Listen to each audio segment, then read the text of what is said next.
हर खबर पर होगी आपकी पकड़। डाउनलोड कीजिए एबीपी लाइव ऐप। और इस वक्त पंजाब का रुख कर लेंगे। देखिए, पंजाब से भी अपडेट ले लेते हैं। हमारे कार्यकारी संपादक जगविंदर पटियाल हमारे साथ जुड़ गए हैं। जगविंदर, पंजाब को लेकर क्या कुछ है ताजा अपडेट? देखिए, पंजाब हमेशा कर्फ्यू में भी आगे रहा है और कैप्टन अमरिंदर सिंह ने कल ही ऐलान कर दिया है कि 18 मई से लेकर 31 मई तक लॉकडाउन किया जाएगा, कर्फ्यू खत्म कर दिया जाएगा। तो लॉकडाउन को बढ़ाने के लिए अमरिंदर सिंह ने एक बार फिर पहल कर दी है। पंजाब में 23 मार्च से कर्फ्यू लगा हुआ है। जनता कर्फ्यू 22 मार्च को था, उसके बाद से यहाँ कर्फ्यू लगा दिया गया था और आज तक जारी है। लेकिन दूसरा, अमरिंदर सिंह ने यह भी कहा है कि कोई स्कूल नहीं खुलेगा अभी, क्योंकि बच्चों को सामाजिक दूरी का ज्ञान देना संभव नहीं है। स्कूलों में बच्चे और बसों में बच्चे एक दूसरे के पास चले जाते हैं। स्कूल किसी भी हालत में नहीं खोले जाएंगे, ये रिस्क नहीं लिया जाएगा। साथ ही उन्होंने ये कहा है कि छोटे कारोबारियों और छोटे दुकानदारों को राहत दी जाएगी। 18 मई से उनके काम धंधे चालू करने के लिए वो हर संभव कोशिश करेंगे, यानी रियायतें ज्यादा मिलने वाली हैं पंजाब में, मान लीजिए कल से। और चौथी बात उन्होंने कही है कि रेड, ऑरेंज और ग्रीन जोन जो है, ये मसला मेरी समझ में नहीं आता है और ये बहुत कंफ्यूज कर देने वाला है। इसलिए पंजाब में कंटेनमेंट जोन और नॉन कंटेनमेंट जोन बनाए जाएंगे। यानी जो कंटेनमेंट जोन होगा वहां पर गतिविधियां कम रहेंगी और जो नॉन कंटेनमेंट जोन होगा वहां पर गतिविधियां ज्यादा रहेंगी। ट्रांसपोर्टेशन के अलावा बाकी तमाम चीजों पर आदर्श ये कहा गया है कि काफी सारी रियायतें मिलेंगी। हो सकता है फुल स्केल पर ट्रांसपोर्टेशन चालू ना की जाए। एक अपील एबीपी न्यूज के माध्यम से हम करना चाहते हैं। पंजाब और चंडीगढ़ के बहुत सारे लोग ये चाहते हैं कि मॉरिशस से भारत सरकार एक फ्लाइट जल्दी लेकर आए, क्योंकि वहां पर जो मार्च के महीने में कुछ कपल घूमने गए थे और जो बच्चे वहां पढ़ रहे थे, उन लोगों के वहां फंसे होने की लगातार हमें वीडियो मैसेज आ रहे हैं मॉरिशस से भी। तो ये हमारी अपील है कि मजदूरों को वापस भेजने के लिए ज्यादा से ज्यादा ट्रेनें चलाई जाएं पंजाब में और मॉरिशस से एक फ्लाइट चलाई जाए ताकि वहां 17 मार्च से फंसे हुए लोग वापस आ सके। जी जगविंदर, बहुत अहम जानकारी दे रहे हैं आप और जाहिर सी बात है ऐसे में सावधान रहने की जरूरत है। मुझे एक बात बताइए, लॉकडाउन को लेकर जिस तरह से तमाम राज्यों से सलाह मांगी गई थी उस पर हम लगातार बात कर रहे हैं। पंजाब की तरफ से जो सलाह दी गई वो बहुत अहम थी। ऐसे में अब और क्या कदम पंजाब सरकार, अगर वो बातें मान ली जाती हैं तो और क्या कदम पंजाब सरकार उठाने की तैयारी कर रही है ताकि मामले और ना बढ़े, कंटेन किया जाए उनको? देखिए, पंजाब सरकार ये कह रही है कि राष्ट्रीय स्तर पर इसका रैपिड टेस्ट होना चाहिए और भारत सरकार से ये अमरिंदर सिंह ने अपील की है कि राष्ट्रीय स्तर पर कोरोना की जांच होनी चाहिए और तेजी से जांच होनी चाहिए। अभी पंजाब केवल 2500 लोग टेस्ट कर पा रहा है और उन्होंने कहा है कि ये रोजाना 6000 तक होना चाहिए। अभी 50,000 के आसपास लोगों का टेस्ट हुआ है और 2.5-3 करोड़ अगर यहाँ की आबादी है तो उस हिसाब से मान लीजिए ये कितना छोटा आंकड़ा है। पंजाब में नंदेड़ साहब से लौटे लोगों के कारण आंकड़े बढ़े थे, लेकिन अब नई हेल्थ मिनिस्ट्री की गाइडलाइन आने के बाद आदर्श उन लोगों को घर भेजना शुरू कर दिया है पंजाब के हेल्थ डिपार्टमेंट ने जो असिम्प्टोमेटिक है, यानी जिनको खांसी जुकाम और उनको सांस में कोई बहुत बड़ी तकलीफ नहीं हो रही है लेकिन वो कोरोना पॉजिटिव है। ऐसे लोगों को भेजना शुरू कर दिया है और इसका गांव के स्तर पर काफी विरोध भी हो रहा है कि इससे कोरोना और तो नहीं फैल जाएगा। लेकिन क्योंकि हेल्थ मिनिस्ट्री ने केंद्र से ये जारी कर दिया है कि अगर उनको असिम्प्टोमेटिक है तो आप भेज सकते हैं, लिहाजा बड़े स्तर पर जांच और जल्दी से जल्दी पैसा चाहिए पंजाब को। जीएसटी मांग रहा है और काम धंधे को चालू करके लोगों को व्यस्त करने की बहुत सख्त जरूरत है, वरना लोग ये कह रहे हैं कि इस लॉकडाउन में कहीं ऐसा ना हो कि बीमारी से बचते बचते वो तकरीबन अपना कारोबार और काम धंधा खत्म करके ना बैठ जाए। जी जाहिर सी बात है, बहुत अहम बातें आप बता रहे हैं और आप रहे हमारे साथ, जगविंदर बने रहे। और फिलहाल एक छोटे से ब्रेक के लिए रुकेंगे, लेकिन आपको बता दें दिल्ली से हमारे साथ जैनेन्द्र, मुंबई से मृत्युंजय सिंह, भोपाल से ब्रजेश राजपूत और लखनऊ से संजय त्रिपाठी, पटना से निधिश्री और अहमदाबाद से निकुंज जानी, ये तमाम हमारे संवाददाता जुड़ेंगे। इन सभी जगहों का हाल आपको बताएंगे, जो हॉटस्पॉट्स हैं क्या स्थिति है वहां पर। कोरोना हॉटस्पॉट्स की जानकारी हम आपको दे रहे हैं। मुंबई का रुख कर लेते हैं एक बार, वहां से हमारे साथ मृत्युंजय सिंह जुड़े हुए हैं हमारे संवाददाता। मृत्युंजय, क्या है ताजा अपडेट मुंबई से इस वक्त?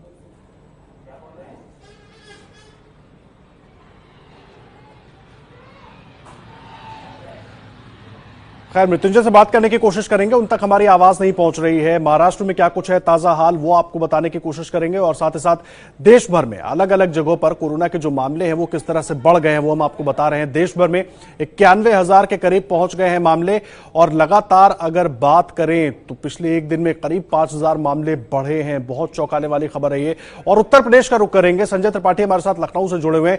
संजय, क्या है ताजा हाल उत्तर प्रदेश का इस वक्त?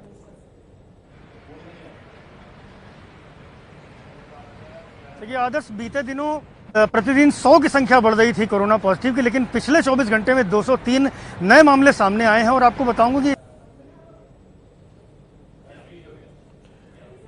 क्या देखिए, तकनीकी खामी की वजह से संजय की आवाज हम तक नहीं आ रही है। आपको लगातार हम जानकारी देंगे, लखनऊ का भी हाल जानने की कोशिश करेंगे, संजय के पास दोबारा चलेंगे। देश भर के कोरोना हॉटस्पॉट का हाल तो हम आपको बता ही रहे हैं, लेकिन इस वक्त आपको गुजरात के राजकोट लेकर चलते हैं, जहां के वेरावल इलाके में मजदूरों का हंगामा हुआ है। बड़ी खबर हम आपको दे रहे हैं, राजकोट के वेरावल इलाके में मजदूरों का हंगामा हुआ है। अपने घर लौटने की मांग को लेकर भड़के मजदूरों ने पुलिस कर्मियों पर पथराव किया है, वाहनों में तोड़फोड़ की है। पुलिस ने मौके पर पहुंचकर मजदूरों को समझाने का प्रयास किया है। तस्वीरें देखिए, पहले वेरावल की ये तस्वीरें हैं।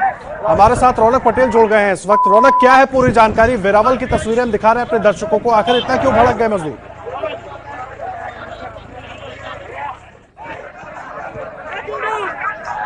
रौनक, आप तक मेरी आवाज पहुंच रही है? बिल्कुल बिल्कुल पहुंच रही, बताइए। रौनक, क्यों भड़क गए मजदूर इस तरह से अचानक वेरावल में?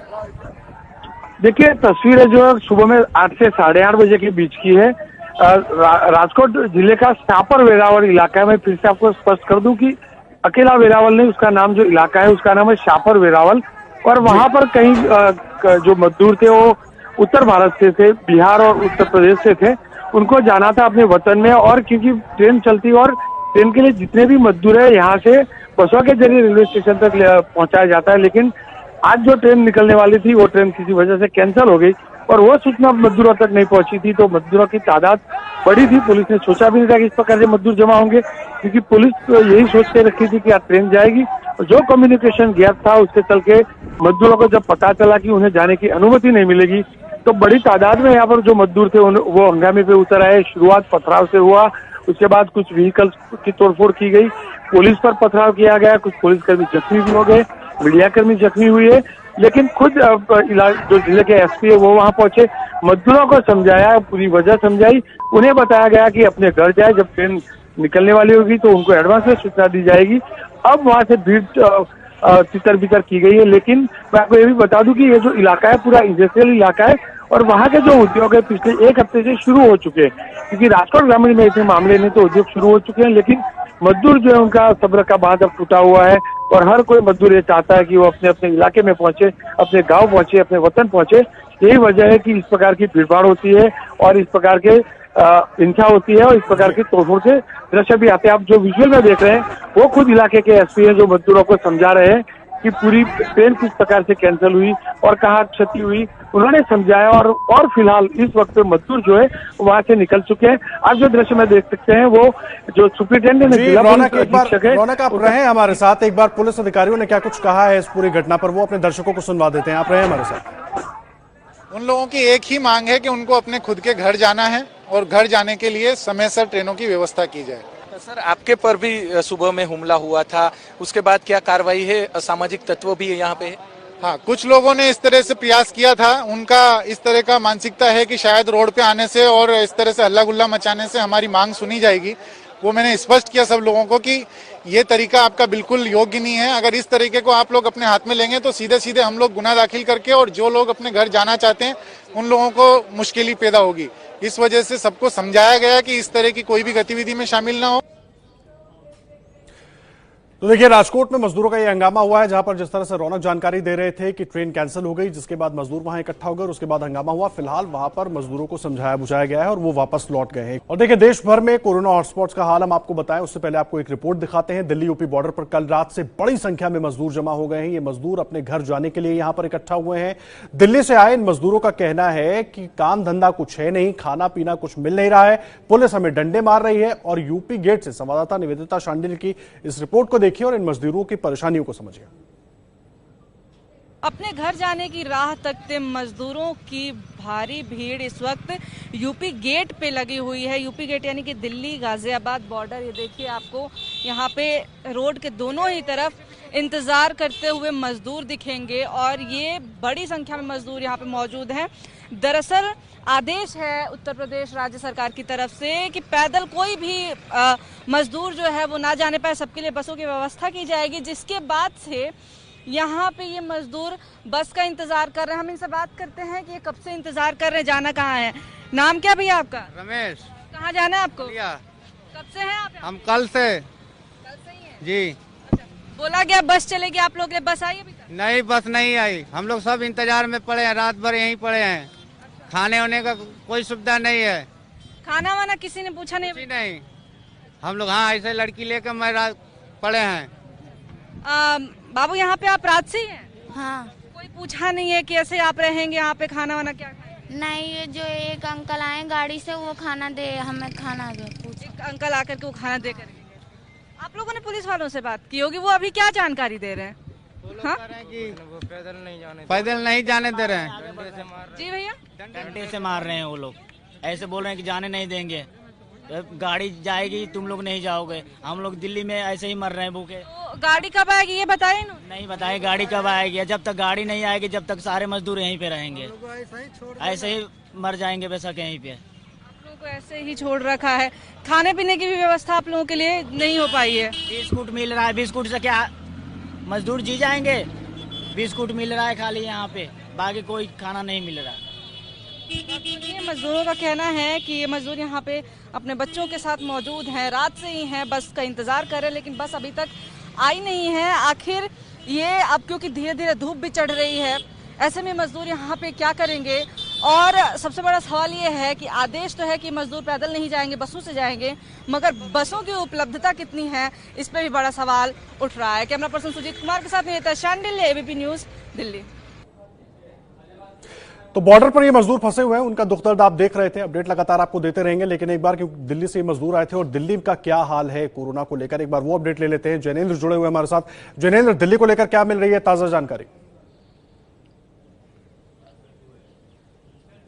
बिल्कुल आदर्श, जो ताज़ा अपडेट है वो कुछ देर बाद दिल्ली सरकार जारी करेगी, लेकिन पिछला जो हेल्थ बुलेटिन जारी किया था उसमें अच्छी बात यह रही कि कोई नया कंटेनमेंट जोन दिल्ली में नहीं बना है। अभी 77 ऐसे इलाके हैं कंटेनमेंट जोन के तौर पे चिन्हित, जहां पर कोरोना के तौर पर मामलों के तौर पर उन्हें सील किया गया है। जहां तक कुल आंकड़े का सवाल है तो 9000 के पार जा चुका है दिल्ली में कोरोना पॉजिटिव मामलों का आंकड़ा। पिछले बुलेटिन के मुताबिक 9333 कोरोना पॉजिटिव के केस हैं दिल्ली में, और जाहिर है अब यह आंकड़ा जो है वो 10000 के करीब जाता हुआ नजर आ रहा है। 1 से 2 दिनों में 10,000 का आंकड़ा जो है वो पार हो जाएगा। जी आदर्श। जी, 10,000 का आंकड़ा पार हो जाएगा जिस तरह से मामले बढ़ रहे हैं, और लगातार कोशिशें यही हो रही कि रोका जाए अपने। जैनेन्द्र हमारे साथ मुंबई का रुख कर लेते हैं, मृत्युंजय हमारे साथ जुड़े हुए हैं। मृत्युंजय, मुंबई और महाराष्ट्र की बात करें, क्या है ताजा अपडेट इस वक्त का? आदर्श, जिस प्रकार से आपने जिक्र किया कि देश भर के मामले जिस प्रकार से 90,000 पहुंच गए हैं, उस 90,000 में 1/3 मामले तो महाराष्ट्र से हैं, यानी लगभग 30,000 के आंकड़े। उसमें से 18,555 मामले सिर्फ मुंबई से हैं। इस पूरे कोरोना संकट काल के दौरान जो सबसे चौंकाने वाला दिन था वो कल का दिन था, क्योंकि कल महज 24 घंटे के भीतर मुंबई में 41 लोगों की जान गई और पूरे महाराष्ट्र में 67 लोगों की जान गई। तो आप इससे कल्पना कर सकते हैं कि कोरोना ने किस प्रकार से आर्थिक राजधानी मुंबई को अपनी चपेट में लिया है। अब बात करते हैं लॉकडाउन 4 का। लॉकडाउन 4 में महाराष्ट्र सरकार ने मांग की थी कि मुंबई की लाइफलाइन लोकल ट्रेनों को एसेंशियल सर्विसेज के लिए, अत्यावश्यक सेवाओं के लिए चलाया जाए, लेकिन इसमें केंद्र सरकार अभी इसके पक्ष में नहीं है। तो कहीं न कहीं सरकार चाहती है कि पटरी पर भी दौड़े, लेकिन कोरोना ने जिस प्रकार से जकड़ा है मुंबई को, राहत मिलती नहीं दिख रही है। और अब मुंबई का वानखेड़े स्टेडियम जैसा स्टेडियम है, उसे क्वारंटाइन सेंटर बनाने की तरफ बीएमसी अब काम कर रही है। तो आप इससे समझ सकते हैं कि स्थिति किस प्रकार की है। जी मृत्युंजय, आप रहे हमारे साथ, और इस बीच आप सभी लोग बने रहे, और इस बीच अपने दर्शकों को एक बड़ी खबर दे दें। ये बड़ी खबर जम्मू कश्मीर से आ रही है, जहां पर डोडा में आतंकियों के साथ सेना का एनकाउंटर जारी है, जिसमें एक जवान भारतीय सेना का शहीद हो गया है। इस वक्त की बड़ी खबर हम आपको दे रहे हैं। डोडा में आतंकियों के साथ एनकाउंटर जारी है। भारतीय सेना का 2 से 3 आतंकियों के वहां पर छुपे होने की जानकारी मिल रही है। इलाके को कॉर्डन किया गया है और लगातार कोशिश की जा रही है उन आतंकियों तक पहुंचने की। अजय बाष्णु जुड़ गए हमारे साथ पूरी जानकारी के साथ। अजय, क्या है पूरी जानकारी? देखिए, आपको याद होगा कि पिछले संडे को भी डोडा में एक एनकाउंटर हुआ था जिसमें आतंकियों को मार गिराया गया था, और सुरक्षा बलों को शनिवार को ही ये सूचना मिल गई थी कि उस एनकाउंटर में एक आतंकी जिसका नाम औकाफ बताया जा रहा है, वो कहीं उस एनकाउंटर भाग निकला था। तो उसकी तलाश लगातार शनिवार से जारी थी, और आज सुबह, रविवार सुबह जैसे ही गुन्ना एरिया है डोडा का, वहां पर जैसे सुरक्षा बल पहुंचे और जहां पर उस आतंकी के छिपे होने की शक था सुरक्षा बलों ने, जैसे इलाके को घेर लिया गया। काफी पहाड़ी पर यह इलाका है, तो छिपे आतंकियों ने फायरिंग शुरू कर दी और जैसे ही सुरक्षा बल वहां पहुंचे तो दोनों तरफ से एनकाउंटर शुरू हुआ। जो एनकाउंटर अभी भी जारी है, लेकिन इस एनकाउंटर में अब तक की जो दुखद खबर है कि भारतीय सेना का एक जवान जो है वो इसमें शहीद हुआ है और एनकाउंटर अभी भी जारी है। सुरक्षा बलों का दावा है कि जो 2 से 3 आतंकी जो इस एनकाउंटर में ट्रैप किए गए हैं उनको फिलहाल घेरे में ही रख दिया है और अब अभी भी यह एनकाउंटर जारी है। जी अजय, मुझे एक बात बताइए, कुछ जानकारी मिल पाई है या आतंकी इनकी संख्या क्या और ज्यादा हो सकती है? कॉर्डन किया गया है इलाके को, कुछ छानबीन की जा रही है? देखिए 2-3 आतंकियों के छिपे होने की सूचना जो है वो सुरक्षा बलों की, जिसमें जम्मू कश्मीर पुलिस, सीआरपीएफ और सेना थी, उन कल मिली थी और जिसके बाद ये कल को ही, जैसे मैंने बताया, शनिवार को ही ये ऑपरेशन लॉन्च किया गया था। पहाड़ी इलाका है, दुर्गम इलाका, पहाड़ी की चोटी पर ये गुन्ना जो इलाका है वहां है और यहाँ पिछले संडे को भी एक एनकाउंटर हुआ था जिसमें 2 से आतंकियों को जो है वो मार दिया गया था। तो उसी में से एक आतंकी जो है जिसको पिछले संडे को मारा गया था, उसके एक साथी जो है वो छिपा हुआ था, वो वहां से भाग गया था और वो इस इलाके में छिपा था, जिसकी सूचना जो है वो सुरक्षा बलों को मिली थी और उसी को ढूंढते हुए जब सुरक्षा बल यहाँ पहुंचे तो वहां से 2 या 3 जगह फायरिंग लगातार आ रही है सुरक्षा बलों पर, जिससे यह अंदाजा लगाया जा रहा है कि छिपे आतंकियों की संख्या 2 से 3 हो सकती है, जिनको घेर लिया गया है और अभी भी यह एनकाउंटर जारी है। जी बहुत शुक्रिया आपका अजय, आप नजर बनाकर रखें, आगे भी अपडेट लेते रहेंगे। तो डोडा में आतंकियों के साथ सेना का एनकाउंटर जारी है और इस बीच दुखद खबर यह है कि एक भारतीय सेना के जवान शहीद हो गए हैं। लगातार आपको अपडेट देते रहेंगे और इस वक्त रुक करते हैं भोपाल का। मध्य प्रदेश में भी लगातार मामले बढ़ रहे हैं, क्या कुछ है वहां पर ताजा हाल? ब्रिजेश राजपूत जुड़ गए हमारे साथ बताने के लिए। ब्रिजेश, क्या है ताजा अपडेट?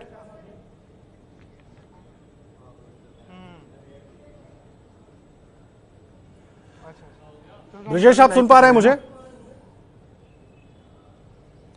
खैर, लगता है ब्रिजेश तक हमारी आवाज नहीं पहुंच रही है, उनसे बात करने की। जी ब्रिजेश, क्या है ताजा अपडेट इस वक्त का?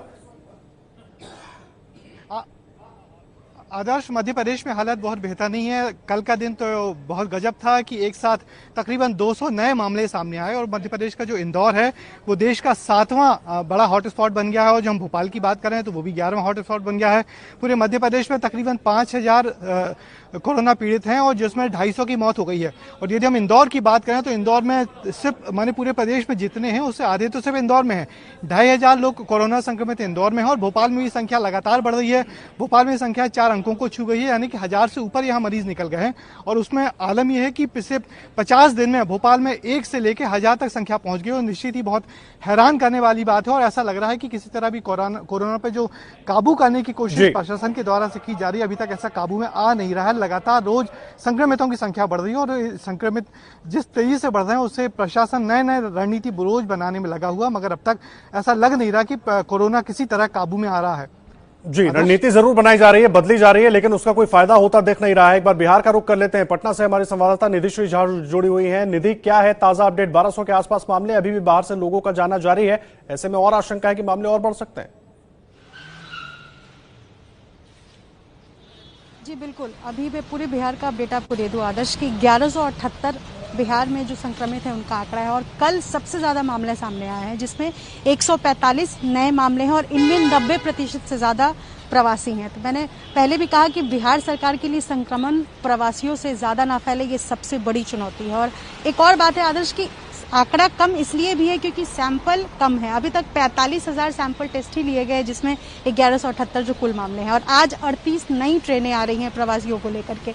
तो जैसे जैसे प्रवासी बिहार आ रहे हैं उनको रखना, उनसे संक्रमण का खतरा नहीं फैले, ये बिहार सरकार के लिए बड़ी चुनौती लगातार बनती जा रही है। और दूसरी तरफ अगर आप गौर करें तो सैंपल तो कम है ही, लेकिन ये नीतीश कुमार ने स्पष्ट कर दिया है कि कामगार जो पैदल चल रहे हैं वो अब पैदल नहीं चलने चाहिए। तमाम अधिकारियों को निर्देश दिए हैं कि छोटी गाड़ियां हो, बड़ी गाड़ियां हो, जैसे भी हो मजदूरों को क्वारंटीन सेंटर में सबसे पहले रखा जाए, क्योंकि जैसे वो आ रहे हैं पैदल चल के तो वो अपने घर पहुंच जा रहे हैं। ज्यादातर जो है वो उनका कहना है कि हम इतने दिन से पैदल चल रहे हैं तो हम क्वारंटीन सेंटर में लंबी लाइन में नहीं लगेंगे, तो उससे कहीं ना कहीं संक्रमण का खतरा नहीं फैले। चुनौती लगातार बनी हुई है। उम्मीद है कि जो जैसे जैसे प्रवासी बढ़ेंगे, टेस्टिंग की कैपेसिटी बढ़ेगी, वैसे वैसे जाहिर सी बात है टेस्टिंग की कैपेसिटी बढ़ेगी तभी हम ठीक से जांच कर पाएंगे कि आखिर मामले कितने हैं और खतरा और कितना बढ़ा है या कम हो रहा है। ये टेस्टिंग की कैपेसिटी पर निर्भर करेगा। आप रहे निधि हमारे साथ। एक बार उत्तर प्रदेश का रुख कर लेते हैं। संजय त्रिपाठी लगातार हमारे साथ जुड़े हुए हैं। संजय, 4200 से ज्यादा मामले हो चुके हैं, क्या कुछ है ताजा अपडेट अलग अलग राज्य के हिस्सों को लेकर? देखिए आदर्श, पिछले 24 घंटे की अगर बात करेंगे तो 203 नए मामले सामने आए हैं। इससे टोटल जो संख्या है वो 4258 हो चुकी है।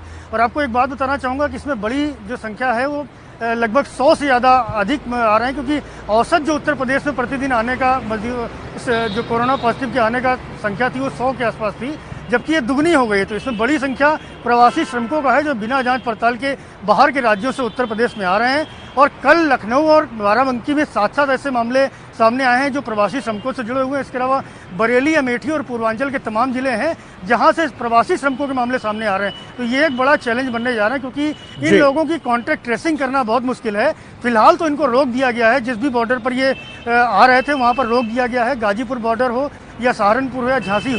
लेकिन ये कहीं ना कहीं हंगामे की स्थिति उत्पन्न कर रहा है। बसों की जो चलाने की बात कही गई थी वो उस संख्या में बसें चलते हुए हमें नजर नहीं आ रही हैं।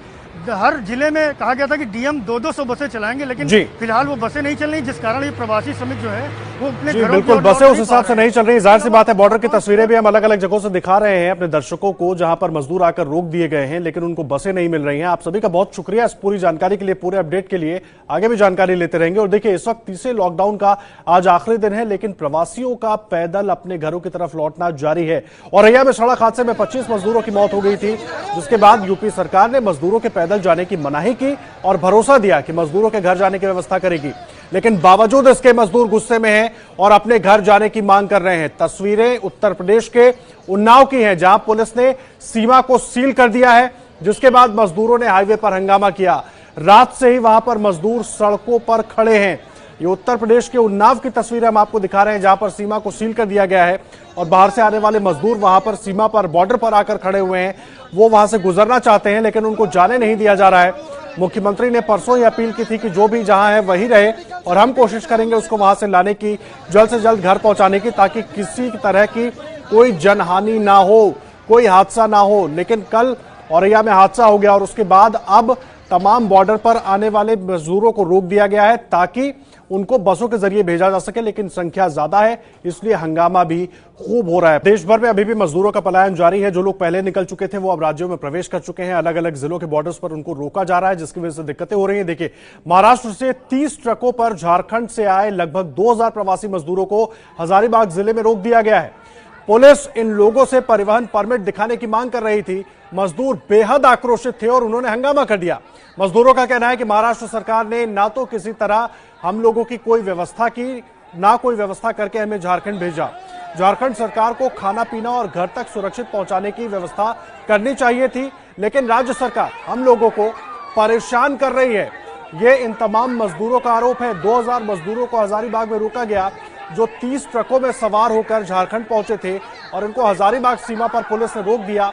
पुलिस ने परिवहन परमिट दिखाने के लिए कहा, जिसके बाद वहां पर मजदूरों ने जमकर हंगामा किया है। ये हम आपको हजारीबाग की तस्वीरें दिखा रहे हैं, जहां पर 2000 मजदूर पहुंचे थे। और देखिए, झांसी मध्य प्रदेश बॉर्डर पर शांति व्यवस्था भंग करने पर यूपी पुलिस ने मध्य प्रदेश की सीमा में घुसकर मजदूरों पर लाठीचार्ज कर दिया। मजदूर आज सुबह से ही हंगामा और बवाल कर रहे हैं। मजदूरों के हाथों में पत्थर हैं। बवाल एक ही बात पर हो रहा है कि मजदूर अपने ही वाहन से जाना चाहते हैं। झांसी जिले से जाने वाला ये शिवपुरी रोड है, यहां पर पुलिस लाठीचार्ज करती हुई दिख रही है। यूपी पुलिस खड़े वाहन चालक को भी पीट रही है। जवाब में मजदूर पत्थर हाथ में ले उठा चुके हैं। झांसी जिले से सटी ये दतिया मध्य प्रदेश जिले की सीमा है। ये रोड देश के पश्चिमी राज्यों को जोड़ती है। मजदूर किसी भी कीमत पर झांसी पुलिस की बात नहीं मान रहे हैं, ना ही वो झांसी प्रशासन के वाहनों में बैठ रहे हैं। उनका कहना है कि वो आत्मनिर्भर हैं और अपने ही वाहन से जाएंगे। तो ये झांसी की तस्वीरें हम आपको दिखा रहे हैं, जहां पर सीमा में घुसकर, मध्य प्रदेश की सीमा में घुसकर उत्तर प्रदेश पुलिस को मजदूरों पर लाठीचार्ज करना पड़ रहा है। मजदूरों को वहां पर रोका गया है, वो नाराज हैं। उनकी जिद है कि वो अपने ही वाहनों से अपने अपने घरों तक जाएंगे। और जब उनको ये कहा जा रहा है कि उनके लिए वाहनों का इंतजाम किया जा रहा है, तो उनका कहना है कि वो अपने वाहनों से जाएंगे क्योंकि वो आत्मनिर्भर हैं और गुस्से में हैं। पत्थर भी उठा लिया है मजदूरों ने वहां पर।